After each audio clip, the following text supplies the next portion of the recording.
What is up, everybody? Welcome back to another NBA Rundown. I'm here with Hoop.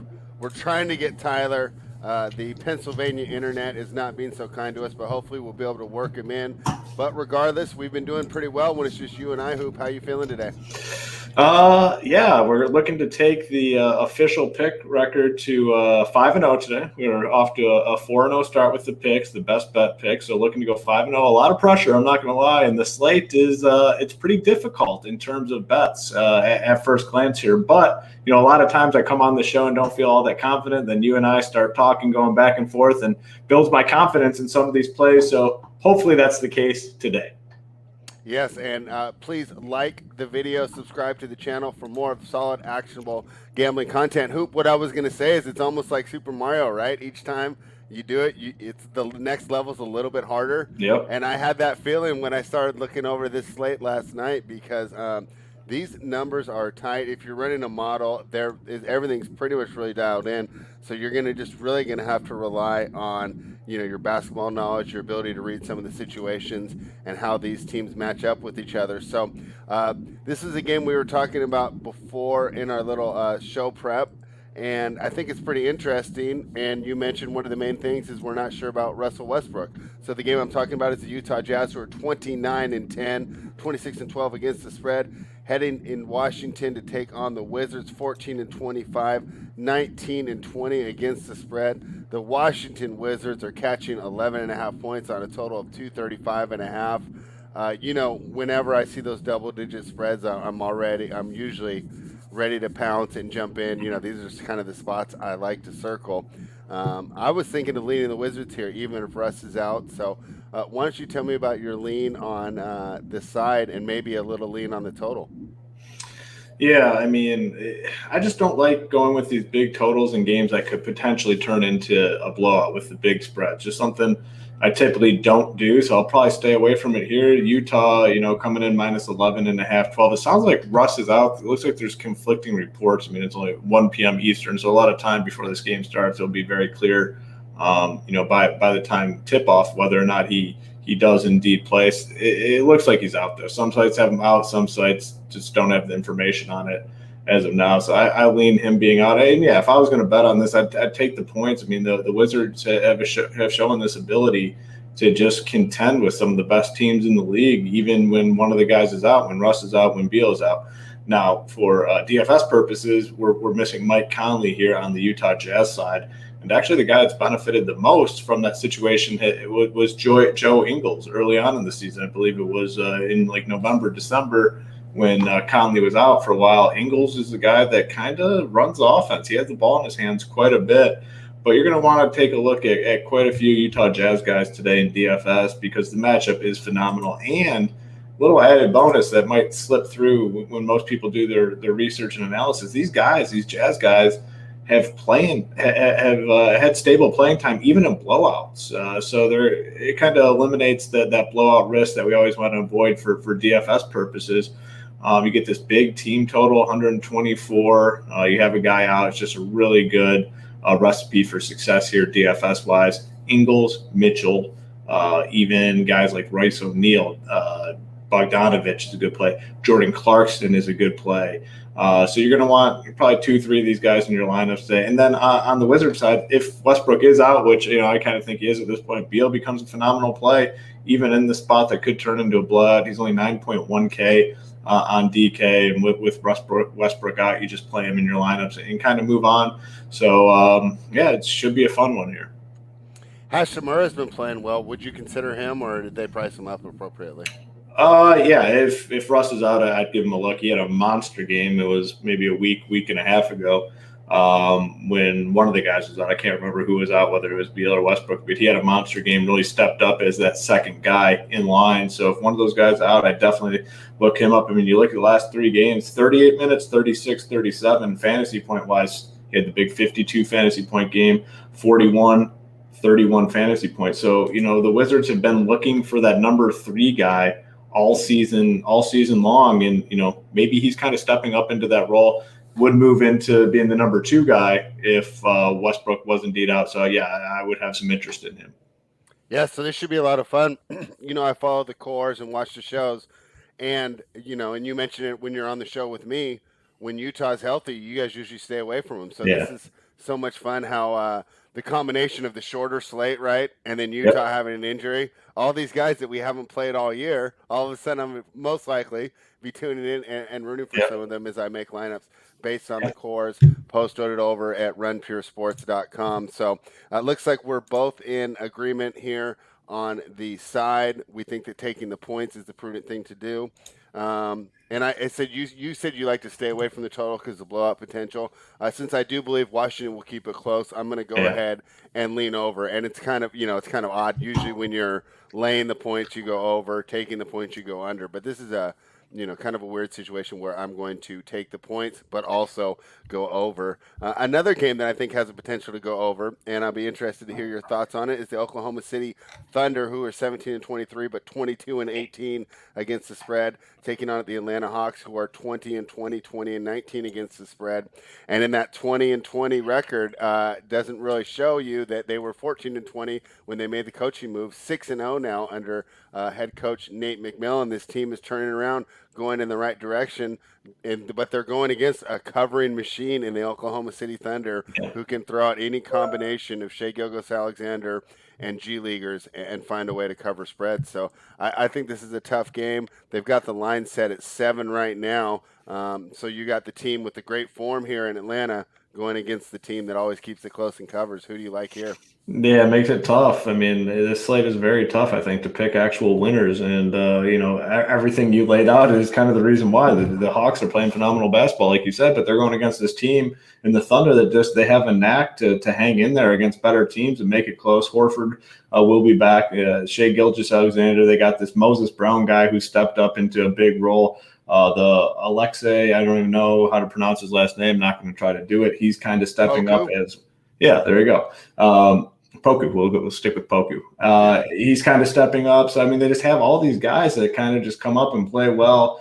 It makes it really hard to be confident in a side here. The total at 225 seems pretty straight on. The big news here is Clint Capella, whether or not he plays. He's questionable. If he were to sit for DFS purposes, we're going to want to take a look at guys like John Collins. This Nathan Knight guy has popped up and played well, 22 minutes or 23, 22 minutes. He's been over 20 fantasy points in both those games, had a 35 fantasy point game too, which kind of proves that he has some upside to go along with that nice floor. So he would certainly be in play if Capella's out. This game is 7:30 Eastern, 30 minutes after locks. So we should have the news before this slate locks. But in terms of picking the spread, picking a side total, I really just don't have a lean whatsoever. I mean, if I was going to do anything, I'd probably go with the Hawks maybe, but I just don't feel all that confident, to be honest with you. But like I said, for DFS purposes, we need to know if Capella's in or out. If he's out, John Collins,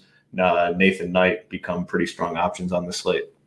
Yeah, Nathan Knight was definitely a money pick the other night. Yeah. So let's just say Capella's out. Would you be more likely to take the Thunder? How do you think that affects the spread? I know it's huge for DFS. Yeah. For DFS, it's big. For the spread, I don't know. I mean, I just I don't think he's a needle mover, to be honest with you. But it could be. I mean, maybe you go to the Thunder. I mean, maybe I'm sure if he was ruled out, the spread would move a little bit. So yeah, I don't think enough. I think you can actually think about it right now and decide where you want to go with it. I don't think the books will move the spread enough to how much it actually matters. Yeah. My idea is I actually think that it helps the Thunder, and it would probably push me to that side. And I'm basically thinking that it allows Alexander to go against a above average rim protector to below average rim protector in Collins. Now I don't know too much about Knight and his ability to play defense. And did we say that Kongwu's out again? No, he's questionable, right? Oh, yeah, he's still questionable. He's him and Capella have the same tag. Have you been impressed by his shot blocking ability so far in the NBA? Because I think he's got a little bit to learn on defense. You can see the potential there, but I still think it's a huge drop off. Basically, my point is I don't think the books will adjust enough if Capella's out, and I might be looking towards the Thunder covering because basically being able to get those conversions, going from 60% to 70% within 3 feet is the difference between covering and not covering. So those are my thoughts on that game. You guys know that I hate those mid-range totals, 225.5. So I'll completely stay away from the total. Let's talk about the Magic taking on the Knicks. This game opened at 7 last night when I was looking. Magic are Yeah. popular here amongst the overnight bettors because the line is down to 5. The Thunder are, I'm sorry, I got the wrong game up. Why did I say the Thunder? The Orlando Magic are 13 and 26, 18 and 20 against the spread. The New York Knicks are 20 and 21, but 24 and 17 against the spread. Remember, a lot of those games are when they're catching points. So it's the exact opposite tonight. The total is one where this is the only bet I placed so far, and I'm going against what I usually do. So usually I'm targeting the low unders and the high overs. Mhm. I'm actually going over here on a really low total. This is the only one that came out wrong to me. I had this at around 212. It's 207 right now. So I like the over in this game. And if I had to choose, I mean, I guess I'd like Orlando to keep it close, but I like the total a lot more than the side. What are you thinking? Yeah, so this one, I believe it was 7 or even 7.5 when I looked last night, and all the way Yeah. down to 5. Maybe, I mean, do you think that might have something to do with all these guys being questionable, and maybe they think they play? Like Aaron Gordon's questionable, Fournier's questionable, Terrence Ross questionable. If all those guys play, I think that number's too big, even the 5. So I'd probably lean with the Magic in that spot. I'm logging on right now. I'm gonna join you in that Orlando. Oh, it's not on the board right now. That Orlando over. Oh, here it is. Yeah, 207. I'm hopping in right now with you. All right. The over. Okay, just placed it. So joining forces with you on the over. I'd probably lean the Magic here. If all those guys are back, I think that's enough firepower to keep this game within striking distance. And I still think that 5 number would be a little bit too big. DFS purposes, not a ton to like here. Like Julius Randle has been on an absolute heater. Problem being the price tag is now way up there. On DK, he's finally eclipsed that 10K price tag, and he's right there at 10K. Now, on this slate where we don't have a ton of studs to pay up for, maybe you can consider a little bit more. I'd probably still go elsewhere or go a little more balanced if I was going to land there. It's a big price tag for him in the matchup, even though we like the over. That total still, that's a low total for an NBA game. So, probably avoid him. I think Reggie Bullock is a fine value option, 4.2K. He's playing a lot of minutes, and his game fits DK scoring quite well with all the 3-point makes. We have Elf is doubtful. We have Quickly is questionable. Austin Rivers is going to be out. Derek Rose. So they could be really thin at guard today if all those guys are out. And if that's the case, I'd look to RJ Barrett and Alec Burks as well. Alex Burks got a lot of run last game, I believe, into the mid-30s. So he would be someone to consider. Just going to need some more of that news. Quickly is, the guy that they're obviously trying to get more involved over the course of the last couple of weeks. If he's out, that's going to be really big, and it's going to be a big boost to these guards. Barrett, Bullock, Burks would all become really solid plays if he were to sit. Yeah, I think the Quickly news is a combination of why that line moved as well, right? Because Tyler was talking to me about it. Who runs the point if he sits? Yeah, I mean, it's going to probably. I don't know. I mean, would it would probably be Randall would probably run the offense, probably be point forward situation. Randall, yeah, and do you have Nickel? Do you have Frankie Smokes there still? Yeah, Neil Aquina, he sucks. Yeah, man. No, I don't think you want that. Yeah. So hopefully Burks and those guys could get away with it if he doesn't play. If he does play, I think that's huge. And I almost think that you would have to. It's weird. He goes from questionable to being in your lineup. Yeah. Quickly, right? Because he should get a lot. Oh yeah. Of yeah. Yep. The 5K price range, and he's been value before. So, we both mainly like the over there. Probably lean to the Orlando side, but you missed the best price, and don't bet into games where you miss 2 to 2.5 points of value. Hopefully, if you're around in the evening and you did really like that Orlando side, you could get into it live. A lot of times, especially because they already have liabilities at those higher stakes, they'll move back to them really quickly. Yeah. rather than if it was sitting at 5 the whole time, be a little less quick to move in the live algorithm. But you could get Orlando at a better price live, but we like the over there. Let's talk about a game that should be a lot of fun. I don't know how many people we're going to roster, though, because of blowout potential. Minnesota Timberwolves, 9-31, 16-23 against the spread, taking on the Phoenix Suns, 26-12, 26-12 against the spread. I say blowout potential, and I'm talking about what the books haven't lined it at. 10.5 points for the hometown Phoenix Suns on a total of 235. Hoop, what do you think of this game? Yeah, I mean, if I was going to place a bet here, I would probably take the points, but it's tough to go against the Suns. They've been so good. I mean, they're just to me a strong regular season team. But I'd still probably end up taking the points in this situation. Hope that Karl Anthony Towns gets something going, Anthony Edwards gets something going. That would be my hope here. The 231 seems like a fair number. I mean, if it stays within range, I think it could potentially go over. For DFS purposes, we have Chris Paul, really nice price tag on FanDuel. I believe it's 6'8" or 6'9". On DK, Booker has a nice price tag at 7'9". It's just a good matchup here for their offense. Mikal Bridges has been playing solid minutes. I'd even consider taking a look at Ayton here. The minutes have been pretty volatile, but he's been right around 30 the last 2 games, 37 fantasy points, 35 fantasy points. I think he's a safe bet in this matchup to get good run, obviously, because they're going against Karl Anthony Towns. They can be very productive against him. Towns really just doesn't play all that much defense whatsoever. Ricky Rubio has popped up for some really big games lately. He's been, that 47 fantasy point game last time out against the Lakers, had a 31 before that, a 29 before that. Nice floor, solid upside. All those guys are still going to be out. They're going to be without, obviously, Beasley, Culver, D'Angelo Russell, and McLaughlin as well. So minutes will be stable, and I kind of like him in the maybe a little back and forth battle here with Chris Paul, assuming the game stays close. So quite a few options for DFS purposes. I'd probably lean taking the points here. All right, yeah, because if you're taking the points, you think it's a close game, and then you can put these people in your lineups. If you're on the other side, I think you might be wary. This game does have blowout potential. Phoenix has covered and won 6 of their last 7 games.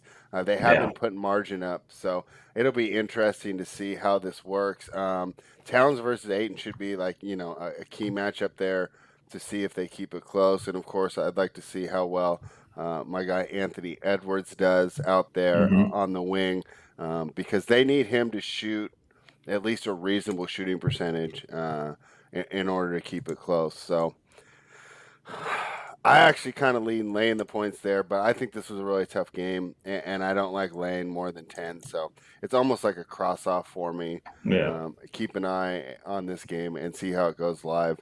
Now the next game we're going to talk about it's a rematch. When they do the same game, same arena.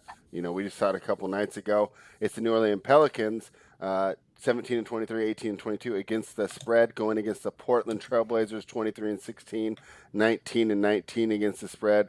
Portland -1 in this game. The total's at 239 here. I went over in the last game. It actually chugged, and I was a little worried, and then they finished with 250. So by the fourth quarter, I knew I was going to get it on the over. Now, a lot of times these games have been zigzagging on the total and the side, but I didn't know if I wanted to zigzag here or not. The zigzag would be taking the Pelicans in the under. What do you think? I really like taking the over in this game. I mean, there are two teams that just are not – they're just not in the business of playing all that much defense. And if it stays close, which the spread indicates, a 1-point spread, I think it goes over. And you get C.J. McCollum, second game back. Maybe he sees, the minutes come up a little bit more, which would obviously help their offense as well. And the Pelicans are playing fast. I mean, both teams play fast. They don't play much defense. We have a game that's a close spread. I'd go right back to the over here. I feel pretty good about that. You're going to be live to hit the over more times than not if this game does stay close going into that fourth quarter. So give me the over in this one. The side, I don't know. I mean, I have no lean on who's going to win this one, the Pelicans, or who won the last one? You said the Trailblazers?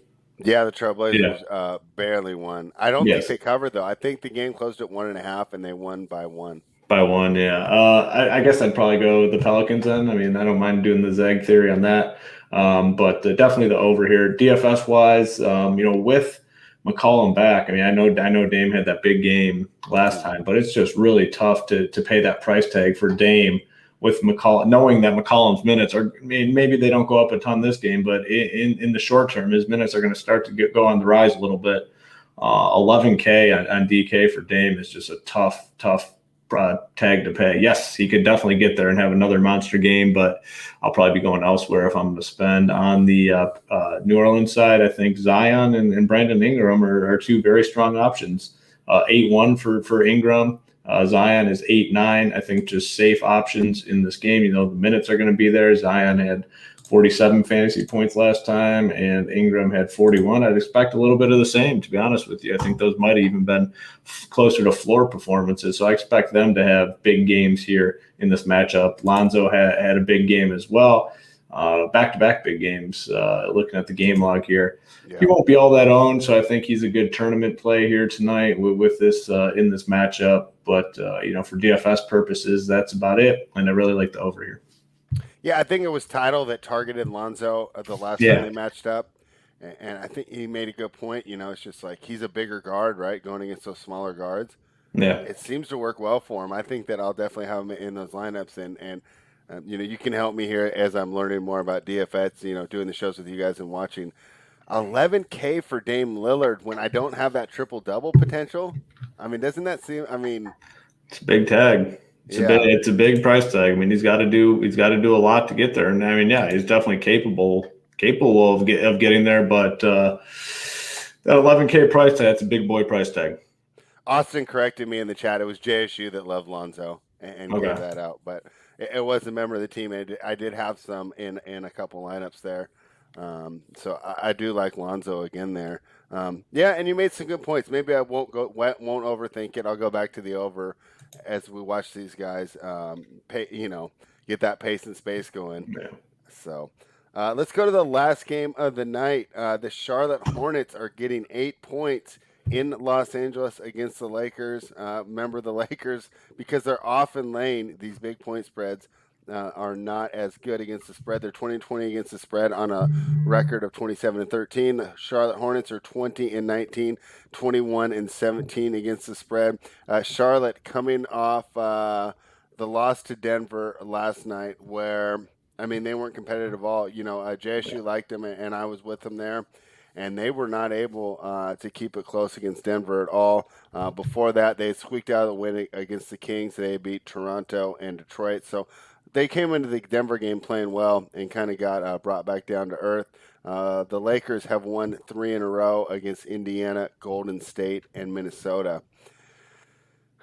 This is a tough one here. I lean towards taking the points, but I definitely don't like the situation because usually when I take the points, I want a team that I can think will win outright. Yeah. And I think this is a tired Charlotte team in a bad situational spot. Yeah, it's probably a pretty good stay away spot. I mean, I could see it going both ways. I could see the Hornets keeping it close and covering with the 8, and then I could see the Lakers just coming and smoking them here. So I don't know. I'm just going to be staying away from it.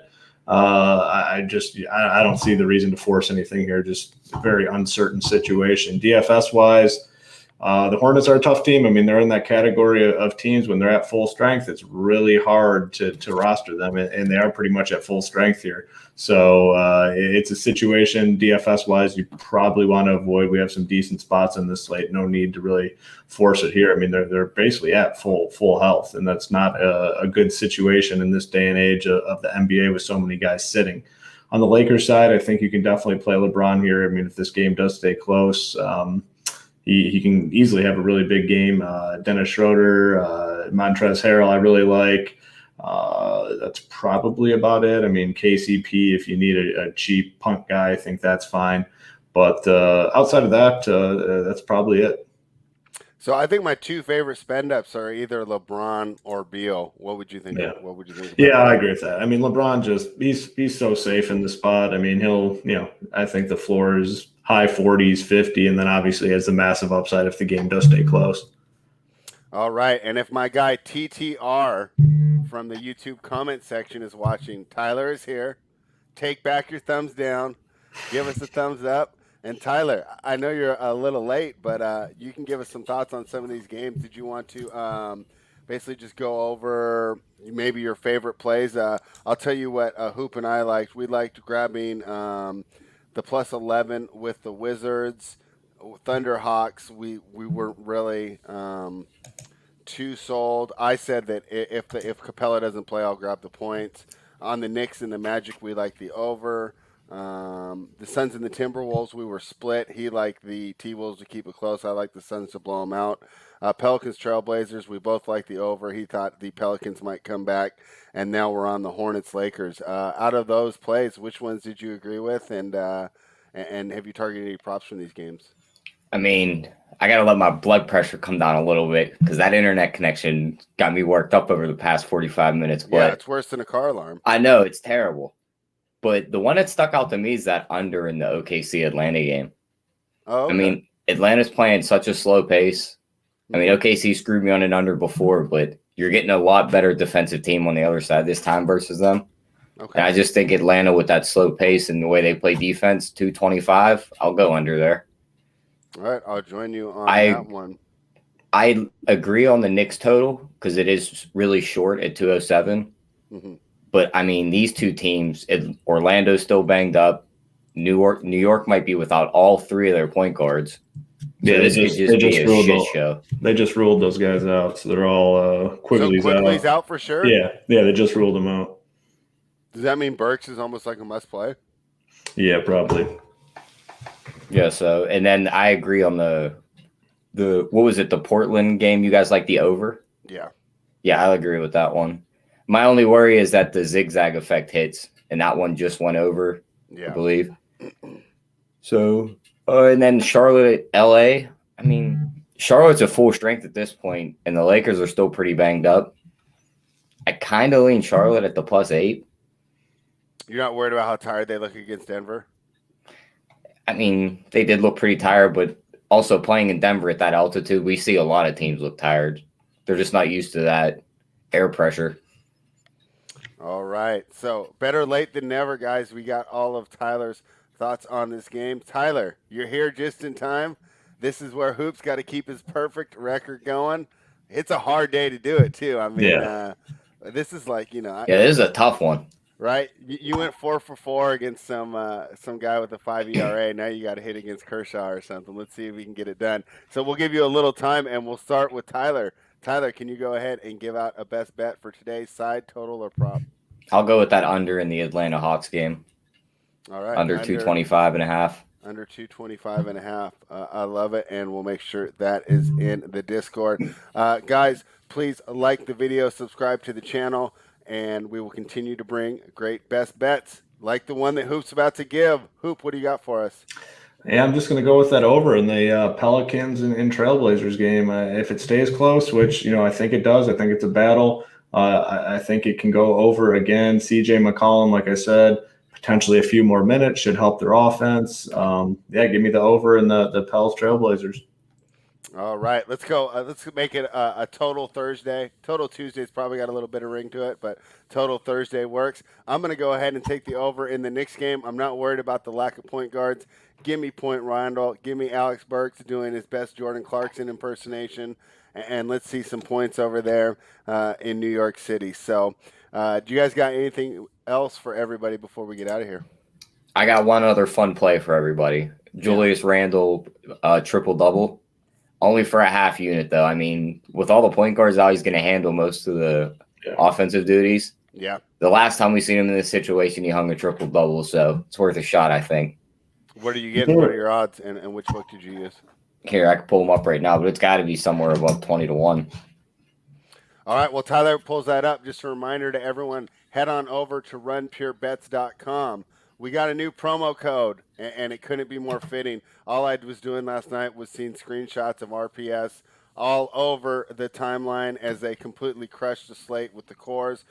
So Run Pure Bets, runpuresports.com. Use the code HEATER25. You get access to both sites. You get access to Keg Live, a profitable winning live betting show. You'll get access to the final countdown with JSU, which goes on directly after the NBA Hardwood Live show, which Hoop will be on today, starting at, what do you guys say, 4:45 Eastern?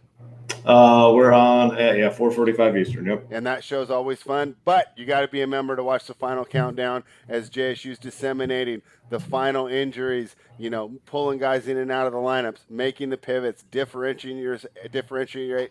I can't use the word right, but you know what I'm saying. Making your lineup different to make sure that it cashes. And oh boy, did it cash last night. You'll get access to HTPs, props. You get Score with D, JJ, who's been an absolute college basketball heater. If you're like me and you don't know anything about March Madness, but you still want to have action on all the games, which I do, can't wait. I'm going to be using JJ Bets, Enjoy Works Bets. They can take all the work out of it and allow me to just enjoy my 4 days of college basketball. So, Tyler, did you find that for us? Yeah, I was a little wrong on the odds. They dropped them odds way down. They're at plus 440, but I'm still making that a play. That's still value, though, right? Yeah. I'm going to see what his points, rebounds, assists over is. I just looked at the assists. The assists are 6.5, but they adjusted the juice quite a bit recently. I hate when they do that. Do I have a PRA for Randall? Here, I'll look right now. 44.5. What do you think of that, Tyler? Yeah, I mean, I don't mind that look. I mean, he grabbed you double-digit boards. He scores you 25 to 30 points. I mean, you might not even need many assists. Yeah, maybe I'll jump in on that one because I don't have the triple-double prop. All right, Hoop, do you got anything else for everyone else before we get out of here? Did I leave anything out? Yeah, no, I think we covered it. I mean, it's not the most appealing slate from, I think, a betting perspective or even a DFS perspective, but doesn't mean you can't make some giblets here today. I have a feeling, though, that when I turn on the Hardwood Live show, you guys are going to be like, these are the kind of slates I love, right? Because if we get more injury news, I mean, as long as the injury news keeps coming, then it makes it a lot better, and that next news will definitely help. Yeah, I can't wait. I hope I see a bunch of the RPS logos in the leaderboard while I'm checking my score, because last night it was pretty awesome. It was like, when I was up there and I'm checking my scores, I'm seeing a bunch of RPS logos right next to me. So nothing better than that. Tyler, great to have you back. You're going to be back tomorrow, right? Yep, I'll be here. All right, so tomorrow, 1 p.m. Eastern, I will be there with Tyler, internet permitting, but we'll hope the weather in Pennsylvania calms down. AP will be back as well, and then Tyler and I will be back on Saturday. Thank you, everybody, for joining us. Please like the video, subscribe to the channel, and run pure.